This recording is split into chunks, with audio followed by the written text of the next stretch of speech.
Flights are pricey, planning feels chaotic, and that family trip keeps getting pushed. I hear it every day from business owners and busy professionals, and I felt it too. I'm Ross, the founder of Itinerary Boss, and your host. After 10 plus years of planning work and personal trips to over 20 countries, I became the guy who found the deals and turned points into upgrades. This show helps you turn everyday business and personal spend into points and miles for premium travel. Each week, you'll get step by step tactics and short episodes, plus expert guests with specific use cases tied to your most asked questions for travel plans that'll help support your business, goals, and your life. Go ahead and grab the free Points and Miles cheat sheet in the show notes to speed up your learning. And now, on with the show. Welcome back to another episode of World Travel Made Easy. On this week's episode, I'm excited to have Spencer Rees. He is the host of the Military Money Manual podcast, as well as he's really the go-to guy in the veteran and the active duty space. If you're looking to level up your finances, also with credit cards. Obviously, we're a travel podcast, so I'm excited to dive into all things points and miles, some of his strategies that he's accumulated over the years, and hopefully you walk away with some value. I know you will, because I've already learned a ton before we've even started recording. What's up, Spencer? How's it going today? It's good, Ross. How you doing? I'm doing well, man. I think it's pretty cool that we're getting to record on Veterans Day for this episode. So really appreciate you taking the time, and thanks for your service. Well, appreciate that. Yeah, it's definitely a special day for me. Lots of people reaching out, which I appreciate. I ended up doing 12 years active duty service. Actually, sorry, I'll be specific. I was 6 days short of 12 years of active duty service. So maybe 11 years and 11 months. But yeah, Veterans Day is a pretty cool holiday, and I'm glad we get to celebrate our veterans. I'm glad we get to talk about military credit cards on your podcast on today of all days. Yeah, absolutely. Well, we really appreciate it. So yeah, first off, like before we dive into the credit card stuff, like what is the Military Money Manual and how did that, come about? So the Military Money Manual was my attempt to just record what I was thinking about money and investing while I was on active duty service. So I started the website in 2012, while I was on a long training platform. I was learning to fly the C-17, a big cargo aircraft that the Air Force has. And I was stationed in Oklahoma for 3 or 4 months. And there was training to do, but there was also a lot of downtime. And so I took that opportunity to read every personal finance book I could get my hand on because I had a lot of student loans. I had just gotten married, and my wife was frankly sick of living paycheck to paycheck. So I was like, I got to figure this thing out, and I got to figure out how we're going to build wealth, pay off my student loan debt, and become financially independent. It was just about the time that Mr. Money Mustache had started his site, and kind of that FIRE, financial independence, retire early movement was really taking off in the personal finance space. And there wasn't that many military themed personal finance or investing blogs out there. The Military Wallet was one. The Military Guide to Financial Independence was another one. Doug Nordman, that was his effort. And I actually reached out to both those guys and I was like, hey, I want to start military money blog. Do you guys mind if I do that? And they were both like, dude, it's the internet. You can do whatever you want. Like, you don't need our permission to do that. And I was like, okay, well, I just didn't want to like step on any toes. And they're actually Ryan Ganon and Doug Norman. They're great guys. And we're still friends to this day, but it was just kind of a funny introduction where I was like looking for permission from them to start my blog.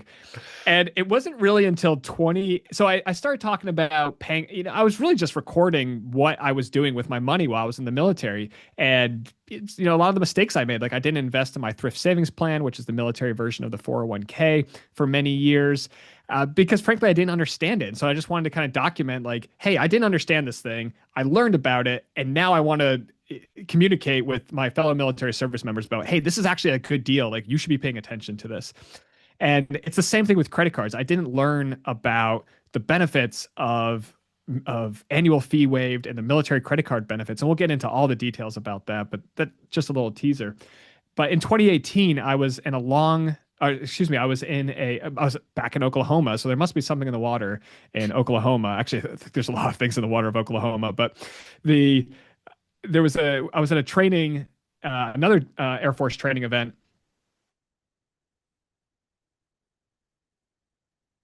Fun fact about ourselves. And one guy was like, I've earned millions of points and miles through credit cards. My wife and I have done that. And I was like, whoa, because I was I kind of knew about the points and miles space, but I was like, millions of points. Like, how is he doing that? And like, don't the annual fees like wipe that all out? And so I talked to him afterwards. He's like, oh yeah, I don't pay any annual fees, and neither does my wife. And I was like, well, how are you doing that? He's like, they waive the annual fees for military service members and they do it for spouses as well. And oh, by the way, you can open up multiple cards. Like you don't just have to have one Amex Platinum, you could have two Amex Platinums. And it's like, do you have any kind of like small business? And I was like, yeah, actually, I am running this website. He's like, well, then you could that opens up the world of business credit cards. And at the time, they were waiving annual fees on business credit cards as well. They're not doing that anymore. But that was an opportunity that used to be available. So again, I wanted to share that information, and I started writing about it on my website, and it was picked up by Yahoo News and the ABC and a bunch of other news sites, and I kind of credit.com, and I was kind of the first blog to really write about the military credit card benefits that and it's not very clear when you go to chase.com or americanexpress.com what they're actually offering and why they're actually doing it. And so I just wanted to demystify that for my fellow service members. That's awesome. And I'm guessing you didn't reach out to those guys for permission on the second one. No, no,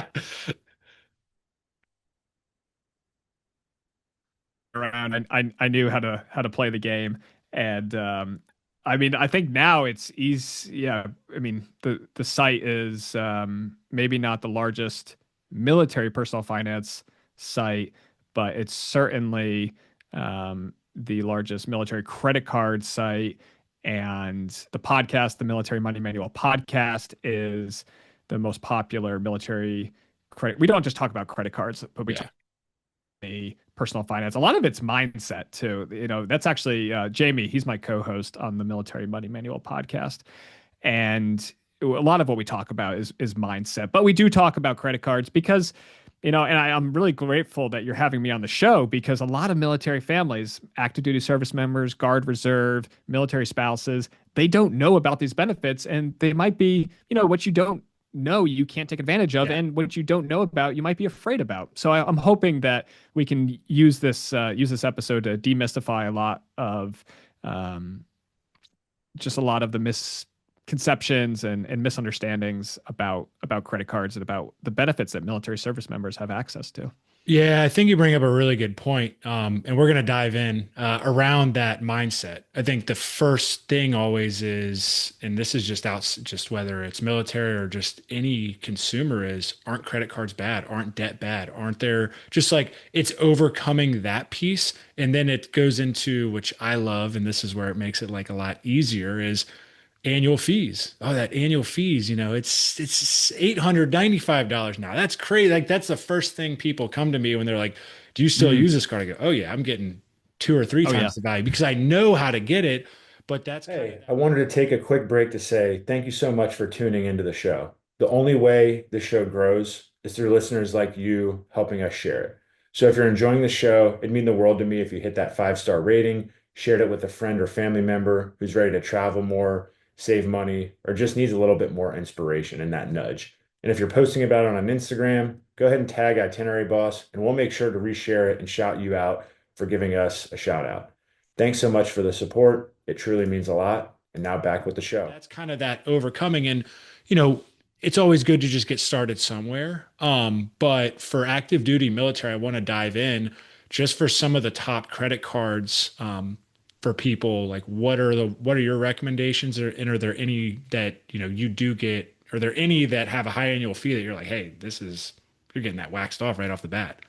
Yeah, yeah. So I guess yeah, let's I'll just start at like the very basics here. So it's we're gonna have to do a little history lesson and talk about the law for like 30 seconds, but I guarantee it gets a lot better. So it starts with the Military Lending Act and the Service Member Civil Relief Act. So it's MLA and SCRA are the abbreviations, and these are acts of Congress. So these are U.S. laws. You can go look them up if you really want to. And what they do is they provide special protections on credit to military service members. The Service Member Civil Relief Act is specifically for lines of credit for active duty. So let's say that you had a student loan and then you commissioned into the Army, or let's say you opened up a credit card and then you enlisted in the Navy afterwards. That line of credit, that student loan or that credit card would be eligible for Service Member Civil Relief Act SCRA benefits.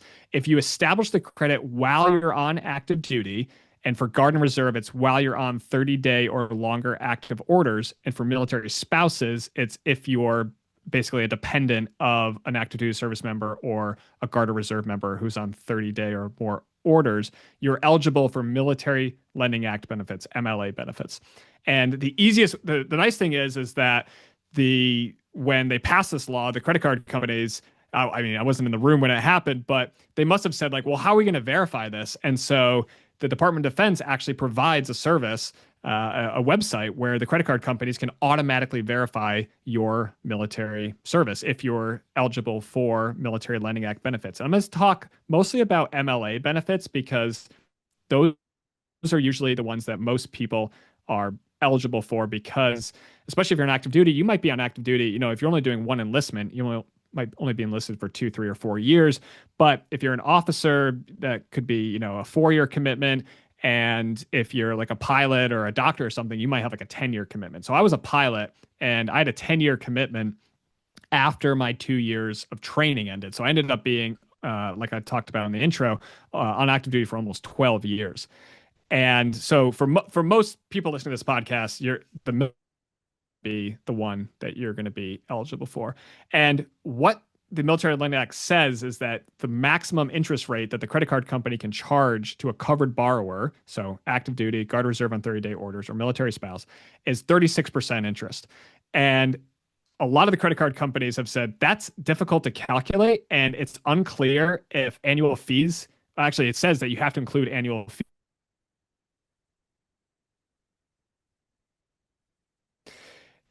And so what a lot of the credit card companies have done is they've just basically thrown up their hands and said, we're not going to charge you annual fees because we don't want to have to calculate that MAPR and possibly open ourselves up to fines from the US government.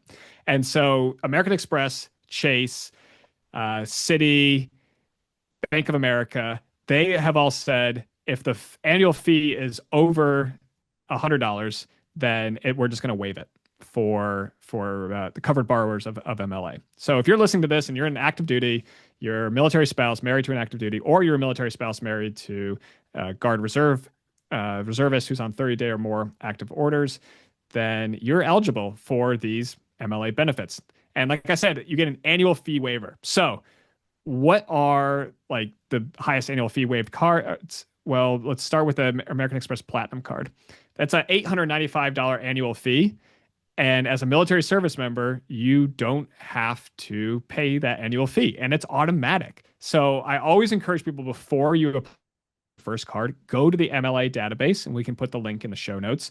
Or you can just Google MLA database and it'll pop up. And probably you might have to put MLA military because there's that the MLA format. You know, remember when you used to write papers in high school? But the MLA database, you can open it up and you can run your own social security number against the database, and it'll pop up with a PDF and it'll say, our records show that this person is eligible for Military Lending Act benefits. Now, what happens sometimes for military spouses is it'll say, our records show that this person is not eligible for Military Lending Act benefits. When that happens, 9 times out of, actually, I think it's happened every single time, there's an error with your social security number or your date of birth or your name. So you need to go back to the military, update your records, make sure your records are correct, and then wait like 30 days. And then the MLA database will update, and then you'll be able to get your fees automatically waived. So the reason you're checking the database is because you want this to be an automated process. You don't want to have to like send in your orders, do emails, make phone calls. It's just a pain in the butt. You want this to be an automated process. And if you're in the MLI database and it shows that you're eligible for these benefits, it's automated. So Chase and American Express, they run your social security number against the database. It says that you're eligible and you're going to get your annual fees waived. And so, like I said, American Express Platinum card, $895 annual fee. Apply for the card. I mean, currently they're offering like $175,000 welcome bonus. I think it's spending $8,000 in 6 months, which is, that's a lot of money. So make sure you can meet that minimum spend. And if you're in the ML database, then they automatically run your social security number, and then the fees are automatically waived. So you won't even see the fee show up on your account statement. If you go to like when you get the that big package in the mail that like contains your new card and stuff, if you look in like the legal documents that I have on like the back of page 1 or 2, it'll say you have been identified as a covered borrower of the Military Lending Act, and that's how you know that they know that you're in the MLA database. And yeah, it's just automated. So you can go ahead and you can open up the Amex Platinum card, the Chase Sapphire Reserve, $795 annual fee. You're not paying it. And again, this is for the active duty service member and the dependent military spouse. So you can both open up this is another point that a lot of people get confused on. It's not an authorized user thing, although your authorized user fees are waived. So let's say that you have an Amex Platinum card and you have your parents and your parents travel often. You can add your parents as authorized users to the card, and now they can go and utilize some of the benefits of an authorized user on the account. Chase Sapphire Preferred, $95 annual fee. Not that big, right? But still, annual fee waived for U.S. military service members and the spouses. Amex Gold Card.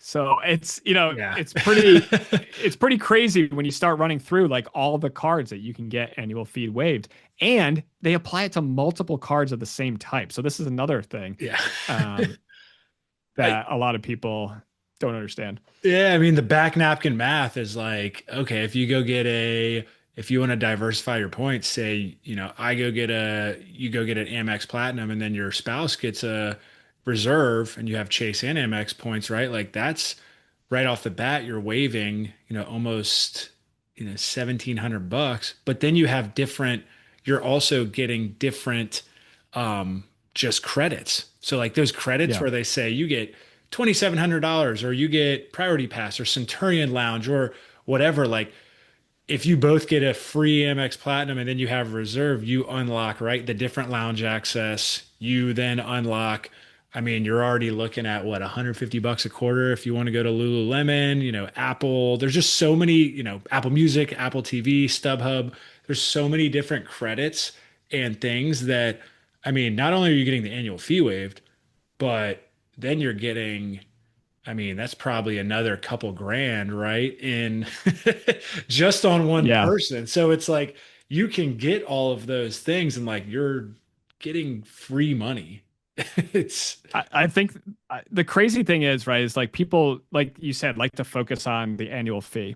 And so like people can be like, oh my gosh, like, I could open up an Amex Platinum, my spouse could open an Amex Platinum, we both open up a Chase Sapphire Reserve, and all of a sudden, we're getting like over like $3,000 of annual fee waivers. And that's great, right? But like that doesn't add to your bottom line. That just doesn't subtract from your bottom line, right? But when you start, like you said, you start adding in the annual recurring benefits. I mean, let's just, start with a simple one. The Amex Platinum card has a $300 digital entertainment credit. And so you could sign up for Disney Plus and on one card, and then your spouse could sign up for YouTube TV. And now all of a sudden you've got Disney Plus and YouTube TV for free for the rest of the year, and that's $600. That's not coming out of your pocket. The Amex Platinum has a $400 a year Resi credit, so you can go to a Resi restaurant, spend $100, and you get a credit on your account. If you and your spouse both have Amex Platinum card, I mean that's 2 free lunches every quarter, right? Like it's just, I mean the it gets really crazy when you start thinking about like, and that's just if you have one copy of the card, for one person. Yeah. So it's, for all the, and that's what I always try to tell military spouses or military service members or military families is there's a whole world of points and miles enthusiasts out there that are making this work and paying the annual fees. You get the Yeah. benefit of you can make this work and not even pay the annual fees. And the one I always come back to is like the Chase Sapphire Reserve, the $300 annual travel credit on the Chase Sapphire Reserve. If you open up a CSR and you're paying no annual fees and you take, you buy one round ticket, right? A year, that's like $500 and you get the $300 travel credit. You just saved. That's literally $300 back in your pocket every year for the rest, Yeah. for the rest of the time that you're on active duty. And so, I really, and like when Target's offering a 10% off discount for Veterans Day, right? Like that's great. I appreciate that. But that's like money that you have to go spend and it's only 10% off and there's all these like terms and conditions and Yeah. stuff.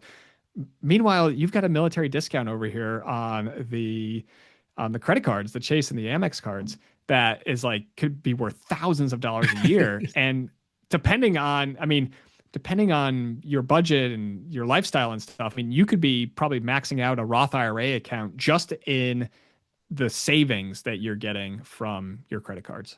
When you break it down like that, that's wild.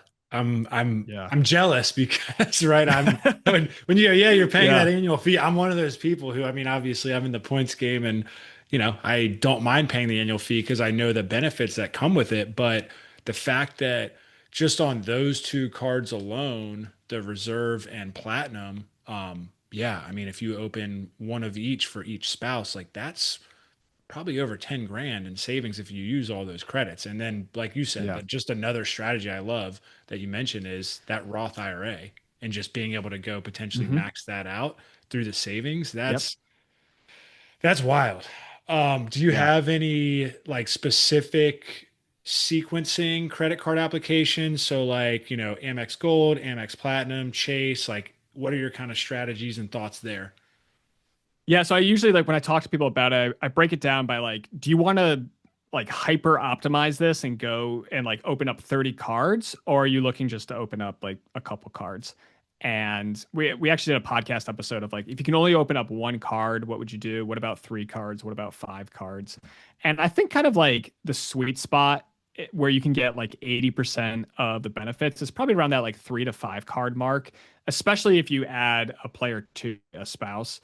And the order that you go in is actually important because of the new, well, it's not that new anymore, but American Express added family language to their applications, which basically means that you have to start at the lowest annual fee card in an Amex family. And when we say family, that would be like Delta, Hilton, any of their co-branded cards, but then also their American Express membership rewards cards. So which used to be known as charge cards, but now they're calling them cards without a preset spending limit, which is, say that 5 times fast.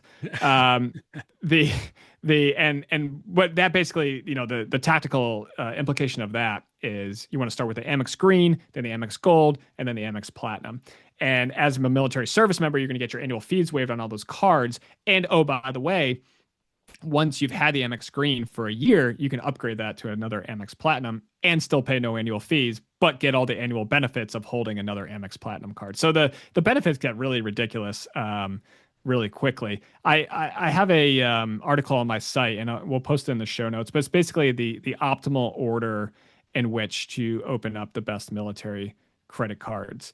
And again, if you're just looking to, open up a couple cards, probably you could stick with like Amex Gold, Amex Platinum, Chase Sapphire Reserve, and then add like a Hilton Honors Aspire card from American Express.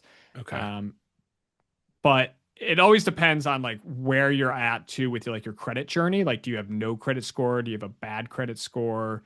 Do you do you just not have like a lengthy credit history? But usually what I want people to do is like get their credit score above 700, 720, And that could start with like a beginner's credit card from a military friendly bank like USAA or Navy Federal, and then go to Chase. So Chase has a now it's more of a soft 5 out of 24 rule. So if you've opened up 5 cards in the last 24 months, you're going to get locked out of Chase. And again, it's kind of soft. Like it looks like they're, it might be like a 7 out of 24 rule now. But usually Chase is kind of protective of their ecosystem. So they want you to start at their lower tier cards, which means Flex or Chase Freedom Unlimited. And then that just establishes your relationship with Chase Bank. And then once you've kind of proven like, hey, I'm a responsible credit user, I've had a Chase Freedom card for like 6 months. The other one they have is the Chase Freedom Rise, which is good if you're like trying to build your credit score. And yeah, you just have that card for like 6 months. You establish that relationship with Chase Bank, and then you can go after the Chase Sapphire Reserve or the Chase Sapphire Preferred. And for a military family, I usually say you want to eventually have the Chase Sapphire Reserve, but if the preferred is offering a higher welcome bonus, it might be worth it to go for the preferred, get the higher welcome bonus, and then a year later upgrade that to a Chase Sapphire Reserve. And you can hold multiple Chase Sapphire Reserves too, which is not something that's commonly known. And so you could upgrade that Chase Freedom that you opened originally to a Chase Sapphire Reserve. Just make sure that you actually go get a CSR and earn the welcome bonus on it first, and then start upgrading your lower tier cards to the Chase Sapphire Reserve. That's awesome. Yeah, that's so much value packed into just into that just into that strategy. But I think it's good because a lot of times it's like a lot of people don't know what 524 is, right? And Yeah. I did exactly the opposite of what you just said. I went straight to the reserve with with literally Yep. no relationship with Chase. Now when I log in, I got so many different business and personal. Yeah. But yeah, I think it is truly good to know which way to do it, and how to strategize it, especially if you're getting more than 2, 3 cards. And just those little minor things are very important. Hmm. What about Yeah. active duty versus veteran? Say someone was active duty, now, Yep. they've gotten all these cards. Do then they now have to pay the annual fee, or are they good since they opened it up and got all of that waived? Yeah. So again, I've got another article on my site. We'll put that in the show notes. The high level version is so let's say you open up the cards while you're in active duty. You're transitioning out now, either separating, retiring, medically separated, whatever it is. My number one advice is wait. Just hang on. Don't rush anything. Don't start just like closing accounts like crazy. You can. And actually, we did that for my wife when I left active duty. We just closed like a whole bunch of her cards. We tanked her credit score. Not really tanked. It was like she lost like 50 points off her credit score, and then 3 months later it came back, right? And that's one of the fears that people have, is that this isn't good for your credit score. This is great for your credit score. Yeah. Our credit scores have been consistently over 800, 790 for the last 10 years. And at our peak, I mean, I had something like 30 credit cards, and my wife had something like over a dozen credit cards. So as long as you're paying the statement balance in full on time every time, and set up automatic payments so you never have to worry about it, you never miss a payment, that this is not bad for your credit score. The only thing I would advise is like if you're coming up and you're going to buy a house soon, or you're going to buy a car soon, you're going to take out a car loan, is maybe it's not the time to be opening up like 6 credit cards back to Yeah. back, 3 months apart. Not the time to do that. Like it's good if you have a year. It's even better if you have 2 years of kind of like a quiet period leading up to like a big a big purchase, like a house or a car. But the strategy I recommend when someone is finishing their active duty service and they're getting ready to transition to be a veteran is just wait for the credit card company. So Chase is Johnny on the spot. They'll probably like 30 days after you separate, they're going to send you a letter in the mail for all your accounts and be like, hey, we don't think you're active duty anymore. If this is wrong, give us your orders so we can keep waiving your fees. But if this is right, you have 24 months before we start charging the annual fees. And American Express does a similar thing, and Bank of America, Capital One, Citi, they all do something similar. Again, just wait, because what's weird is that the computers like don't quite know what to do with you. So like for instance, my wife had a Hilton Honors Aspire card, which was an upgraded Surpass card. Okay.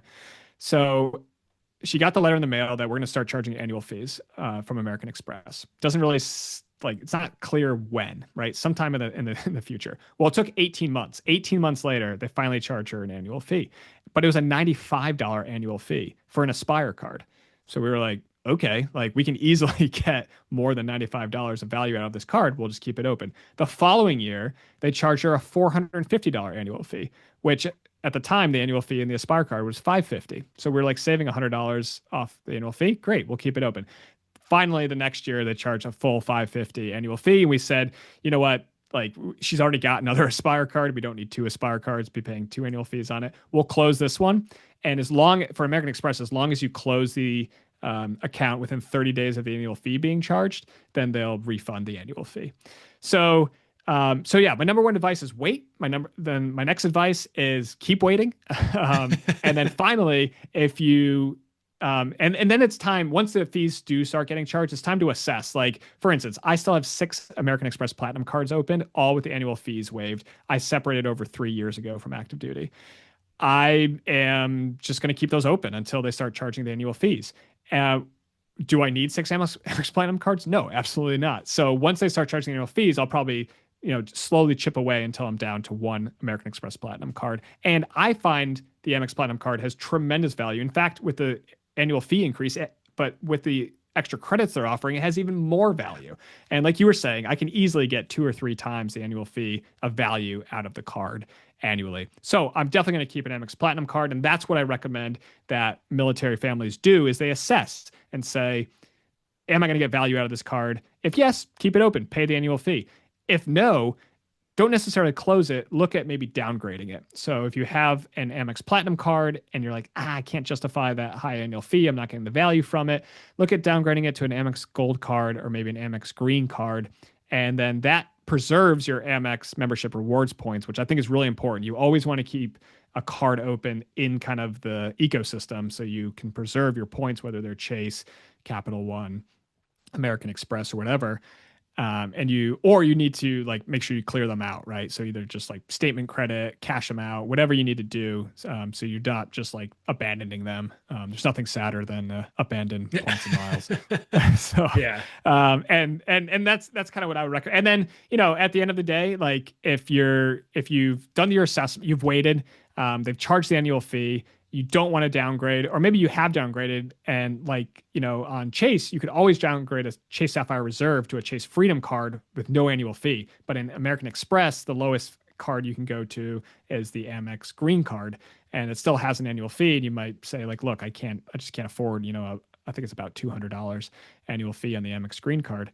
Then you might think, okay, it's time to close this account, and it's okay. It's okay to close accounts. I've closed dozens of credit card accounts over my lifetime, and my credit score is still over 800. So, even if, like I said, you have to close like a whole bunch of cards all at once, you might see a little impact on your credit score, but it usually washes out in a couple months, and your credit score comes right back up. Yeah, no, and that's really good tips just around, right. A lot of the biggest questions that people have when they first get started is this going to hurt my credit score? When Mm, can I close a credit card? Is the annual fee worth it? And that's the same, right? Even if you are paying an annual fee, it's like if you do open a yeah, card for maybe a welcome bonus and you've used it for a few years, I always just look at cards and be like, am I using this? Is it worth the annual fee? Am I getting right?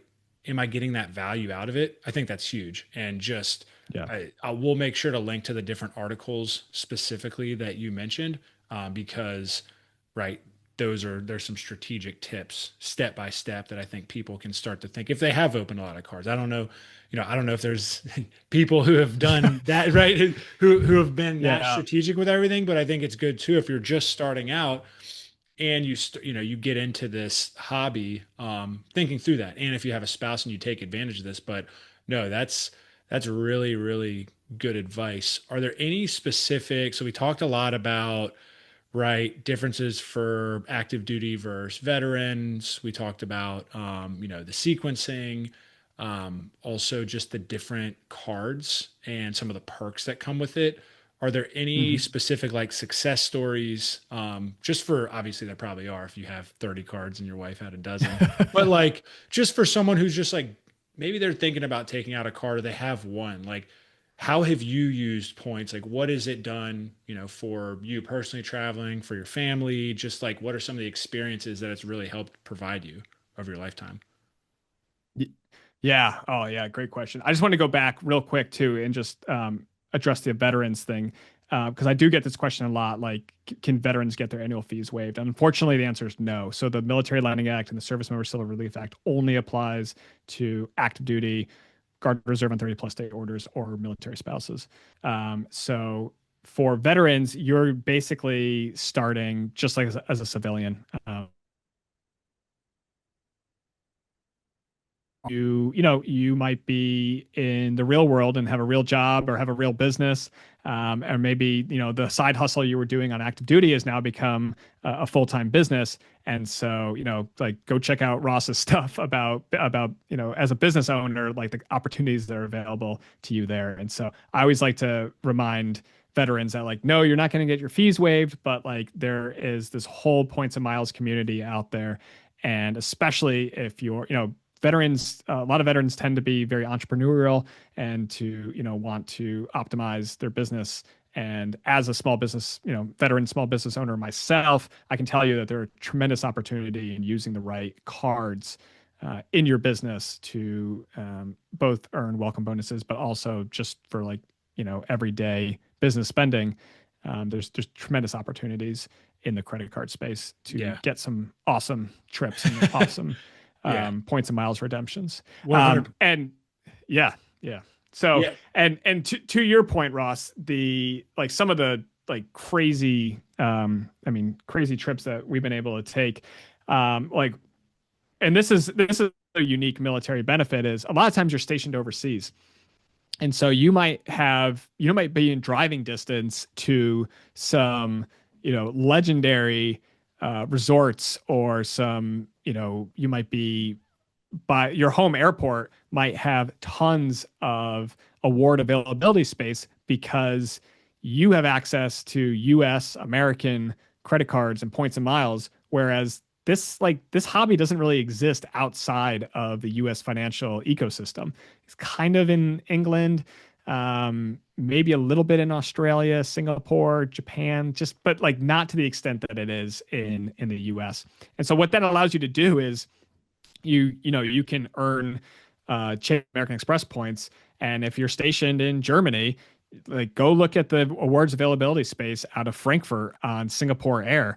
It's fantastic. I mean, you could be flying Singapore suites, with caviar service and like your own essential apartment on the aircraft, and you might find tons of availability, whereas like everybody in the States is competing for the same award availability space out of all the US airports, and you just have a different you can just play a different game. So I think that's one of the awesome advantages, another advantage that military travel hackers get.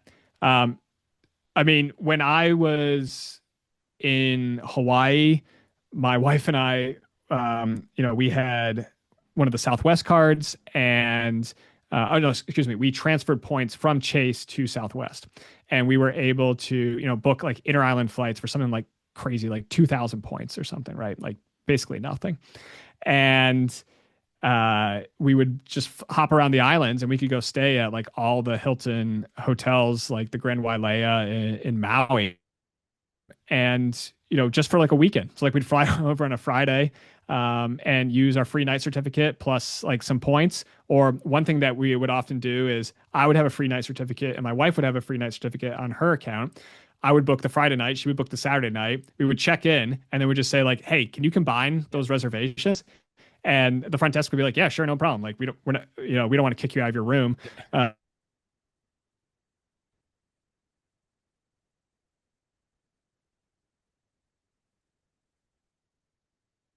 and your spouse are both using these cards, there's a lot of potential there. Another great redemption we were able to do was when we were living in the Middle East, and we were stationed in Abu Dhabi, on Etihad Airways and Emirates Airways, tons of award availability. So like we were able to fly business class to Switzerland, actually on our PCS out of there when we moved to the next duty station, and just like it wasn't that many points and miles. Like it was a really easy redemption. There was a Ritz-Carlton Alhambra Beach, which is just north of Dubai, and it was something like, at the time I think it was like $1,600,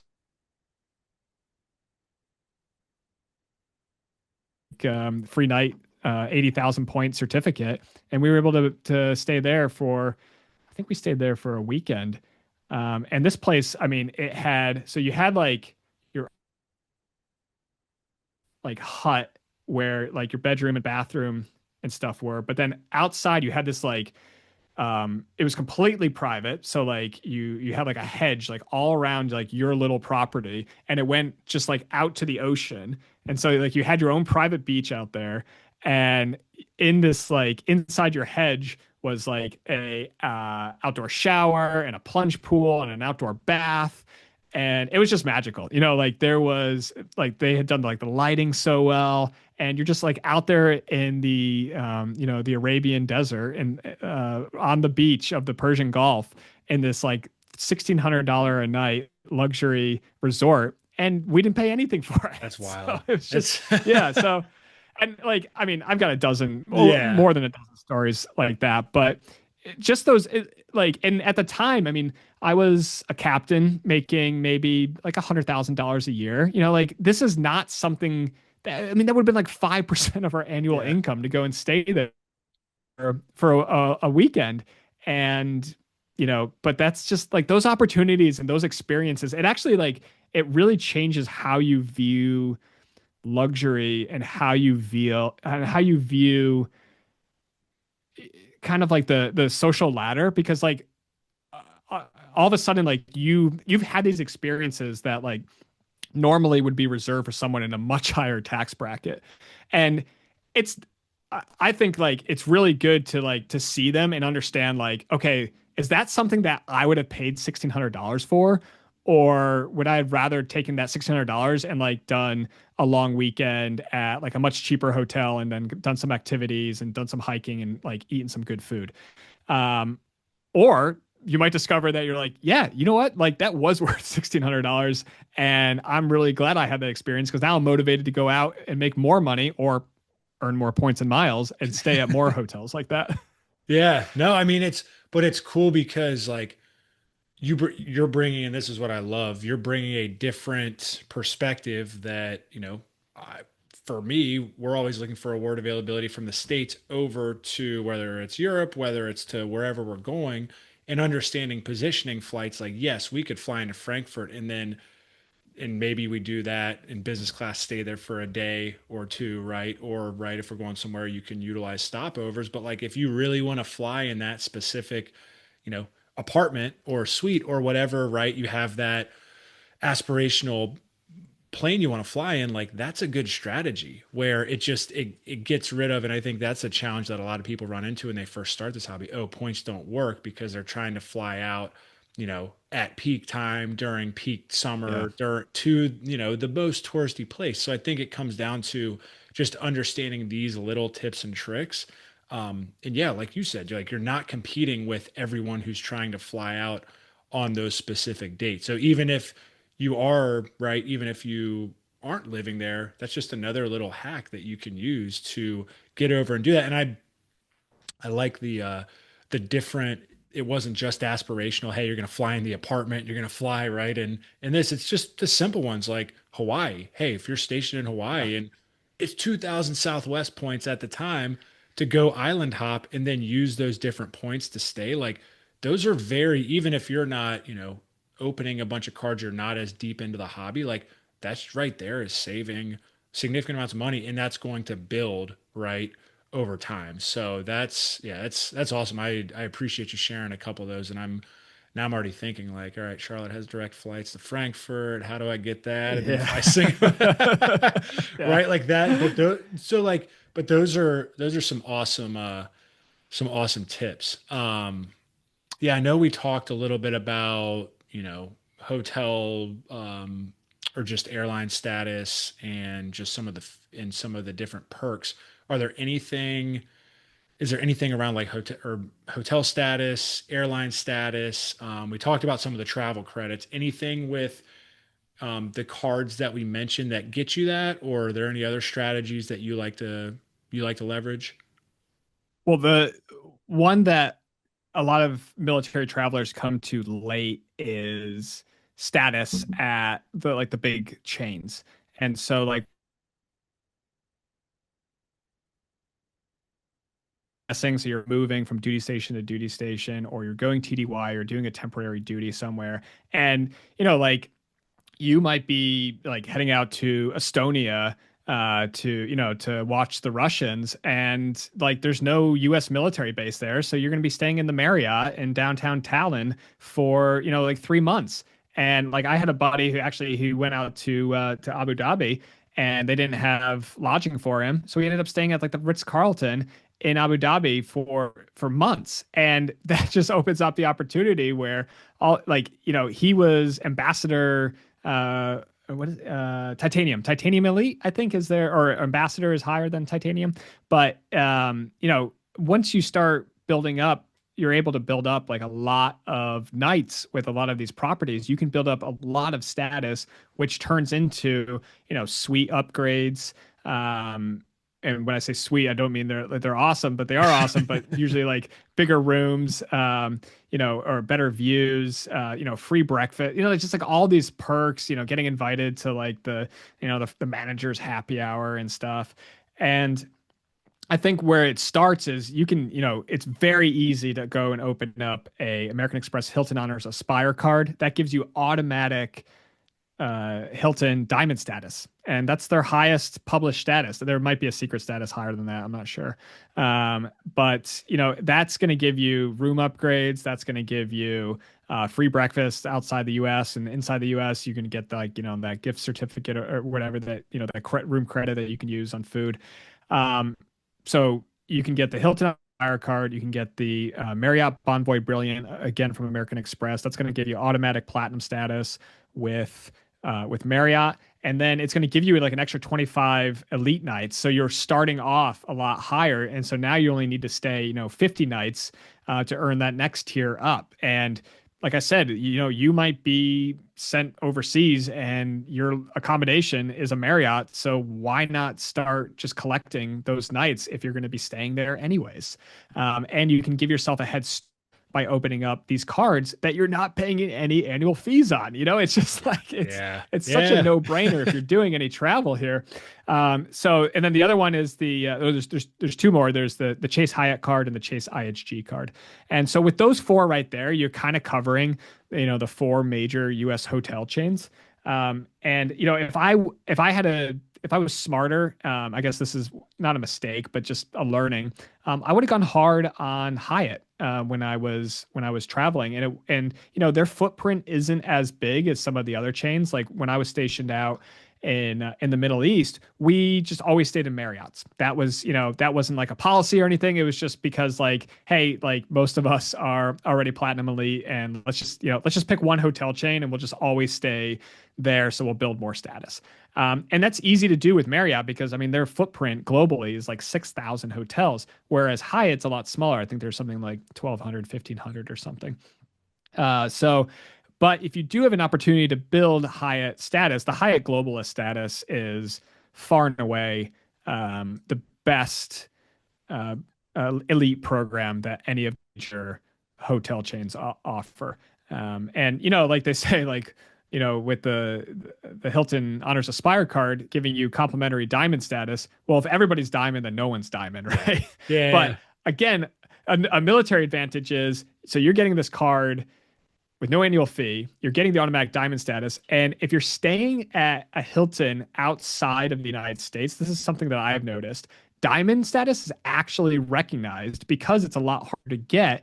And so if they actually do get diamond guests, they tend to be treated a lot better. So I remember staying at the Conrad in Tokyo, and it was like, they're rolling out the red carpet for you. They're bowing. I mean, everybody's getting bowed to, but Yeah. like, it's like, oh, Mr. Rees, welcome. Like we have upgraded your, I booked like like the crappiest room in the hotel, and they're like, no, and they're like, we have upgraded you, and it was awesome. It was, and that's just one thing that that's kind of a luxury perk that I think that a lot of military service members sleep on is, they understand the Amex Platinum. Maybe even they take it so far as, getting the Chase Sapphire Reserve. But it's like if you're traveling, if you're air crew, if you're like any kind of, in any kind of like comms airfield or career field where you're getting, sent overseas to do, all kinds of stuff.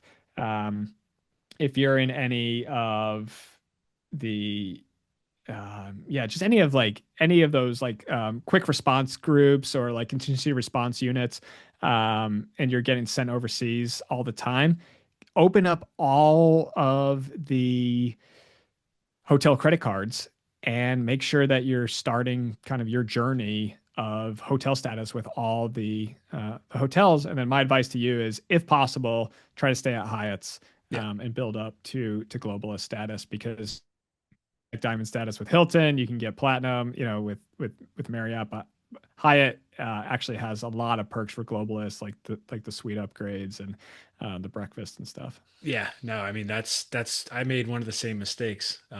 Starting out was not I was business traveling, staying at Marriott's or Hilton's mainly, building up status and sleeping on Hyatt. And right, I unfortunately didn't I was paying annual fees, so I didn't get the luxury of not doing that. So the fact that, right, you can then tack those on with the Hilton Aspire, right, the different cards and not paying those annual fees, like you're automatically double dipping, which is great. And you're just earning those. And yeah, it's really just getting, I know we've talked about this, but it's just getting started out and just getting those different loyalty programs, just signing up for the free account and starting to earn as you start to travel.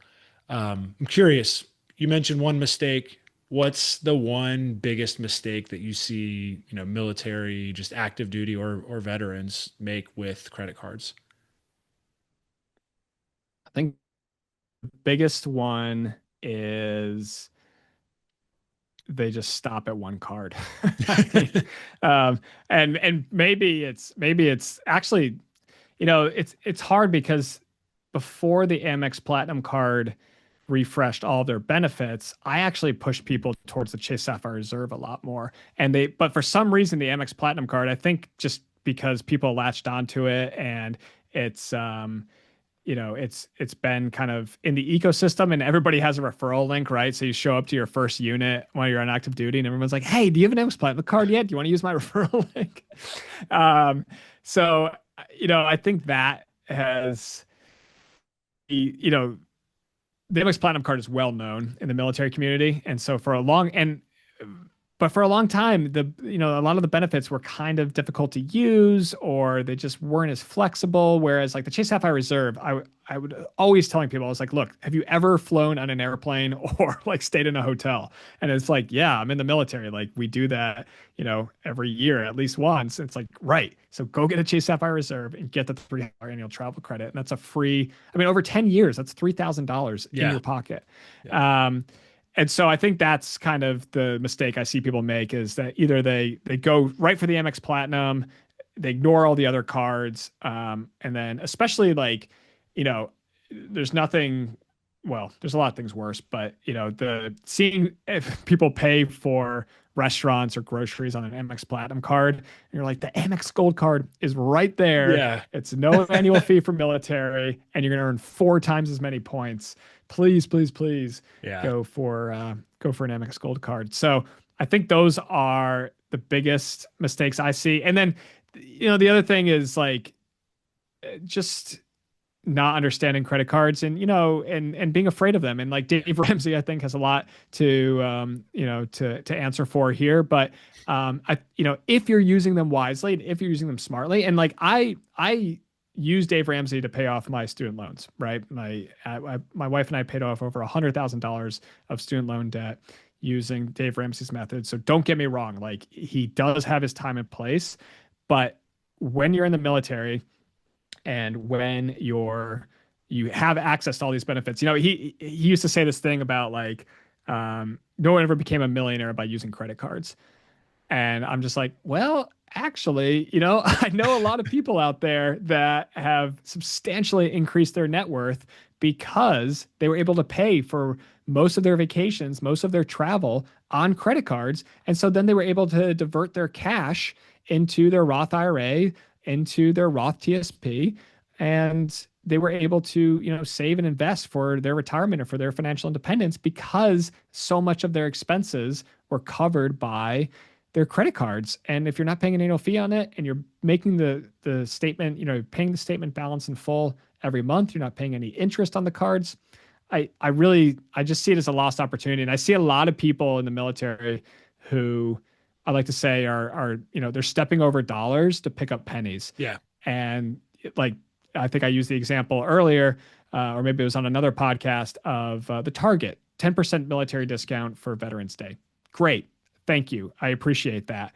However, that means I have to spend money at Target to get that discount. Whereas if I just open up an Amex Platinum card, I go out to a Resi restaurant and I can spend $100 there and get the credit.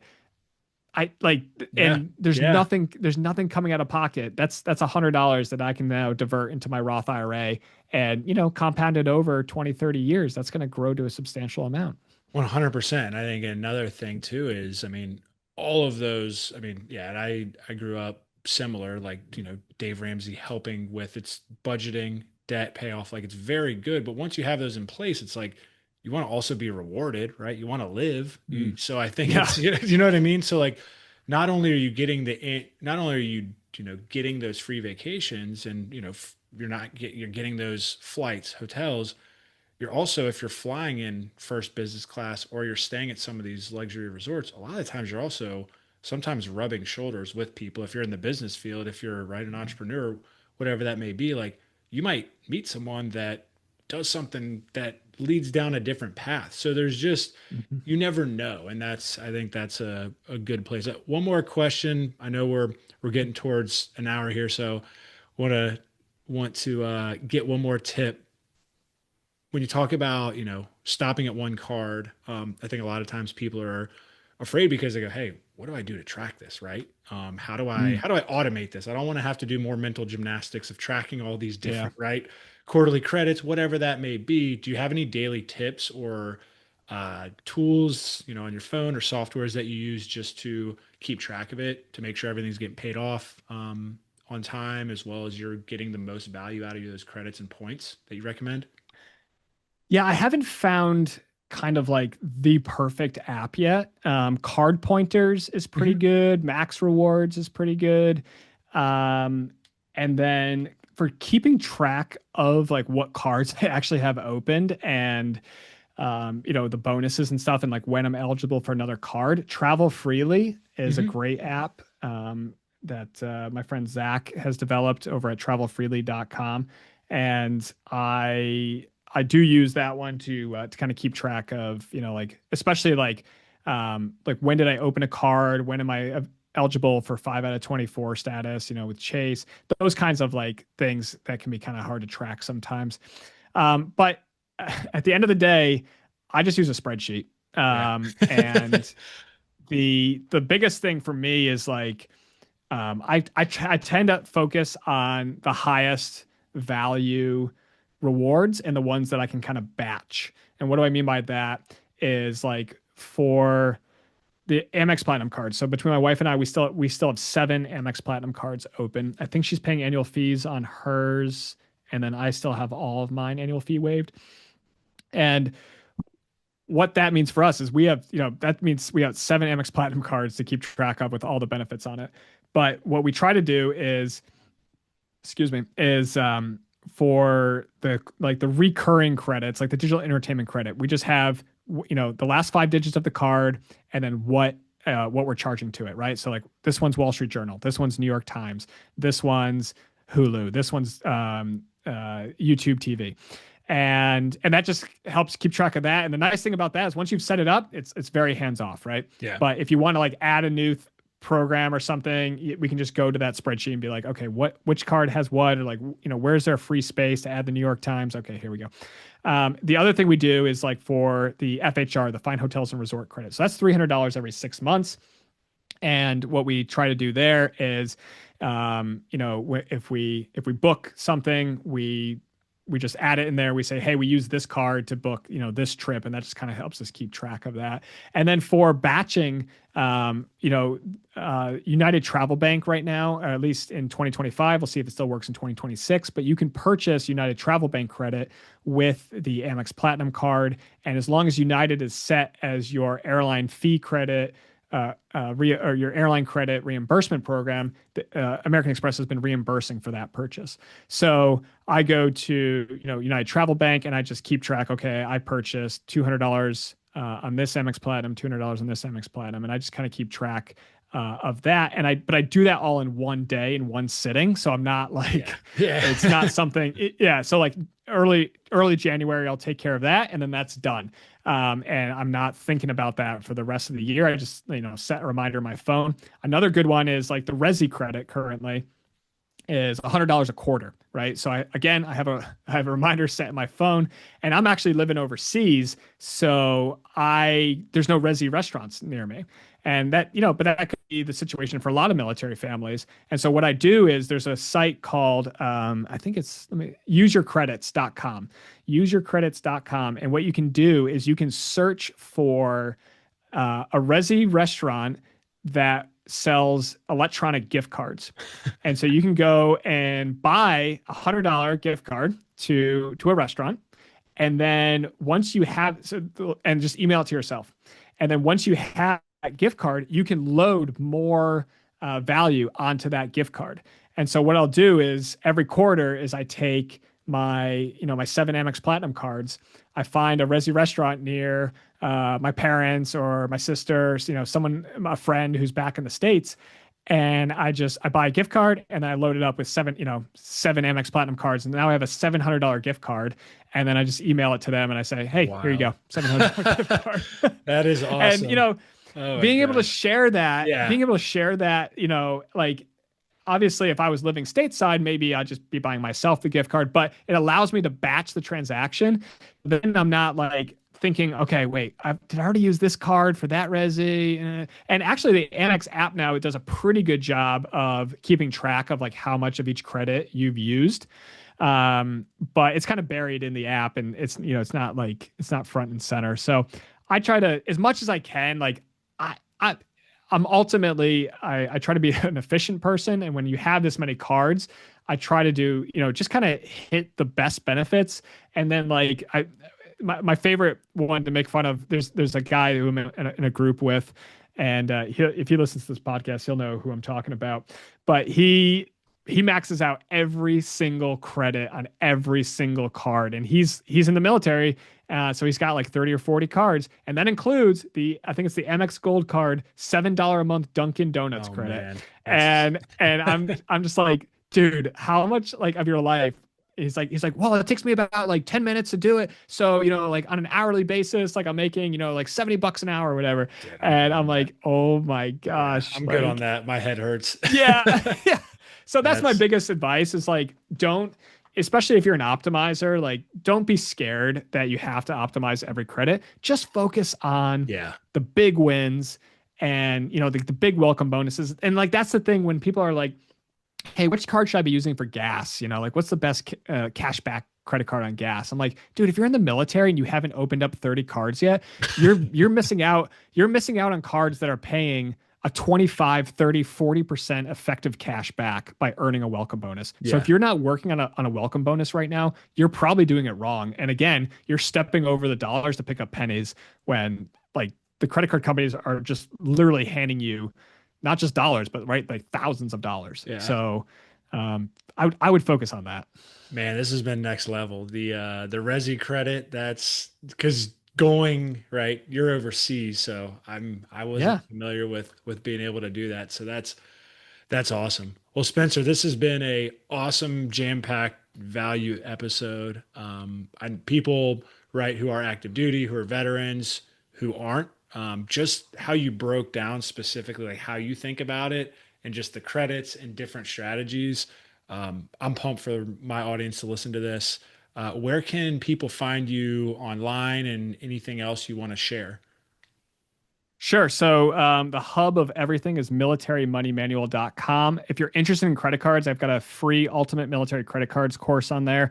Just drop your email address in, and then it's like 5 days, and I'll just send you a couple lessons, and it just like walks you through from like a complete beginner to making your first points and miles purchase, like both first flights or your first hotel.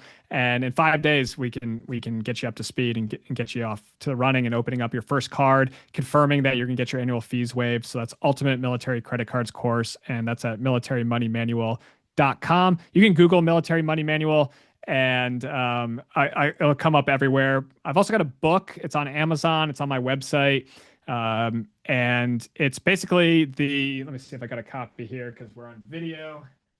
So it's basically the book that I wish I had had when I first joined the military, and it's super short, super simple. Even a Marine could understand it. But it's I sorry Marines, and it's and happy 250th birthday to the Marine Corps as well. I better throw that out. But it's it's it's just a it's the letter to myself that I wish it's the book I wish I had had when I joined the military. And it just takes you through again, like knowing almost nothing. Like everybody in the military is getting a paycheck somehow. What are you going to do with that money? And I'll take you from not knowing anything to at least knowing a little bit of something, and then kind of set you on the path to financial freedom and financial independence. And then we've got the Military Money Manual podcast as well. So that's Apple, Spotify, almost 500 five-star reviews. So we're like this close. I'm really, really hoping we can get a couple more five-star reviews on that. And socials, Military Money Manual. I think we're mostly on Instagram. I try to stay off the socials, but I just hired a new social media manager. So Nice. hopefully she's taking care of all those things. And it's been a great 13 years now of building the company, and educating is well over a million. We've had over 5 million website visitors, and 20,000 people have graduated from the That's Ultimate awesome. Military Credit Cards course. So That's amazing. super excited about that. Yeah. And I just want to throw it out there too. The book is $3 on Amazon Kindle. So like, please, please, please don't let cost be a barrier to entry to reading the book. It's also I'll just throw this out too, because I just want people to get this information. It's at a lot of the libraries on base, and it's in the Libby app, Libby, which is the DoD MWR free library app, and you can get the ebook or the audiobook in there for free. There's a little bit of a wait, so like if you're tired of waiting, just go buy it on Amazon Kindle for $3, or buy the hardcover, because I really love the hardcover. It's a beautiful book. But reach out, militarymoneymanual.com, or DM me on Instagram. That's the fastest way to get a hold of me. Awesome. Awesome. And we'll make sure to share those links in the show notes. Again, Spencer, this has been awesome. I really appreciate it. And I can tell the passion that you bring, and you kind of took it to the next level as we got it started talking more and more. So pumped to share this episode. Listeners, if this is your first time tuning in, make sure you hit that follow or subscribe button. That way you don't miss out on any upcoming episodes. We do one a week where we bring on experts like Spencer every week. Make sure you also give him a 5-star review. I think he deserves one. He just dropped so much knowledge of 13 years that he had to accumulate, and I learned a ton just in this hour-long conversation. So make sure you share it with a family or friend as well who is either in the military, active, or a veteran, or just wants to learn more about credit cards. So really appreciate everyone tuning in. We will see you next week. Thanks, Ross. Yep. Thanks.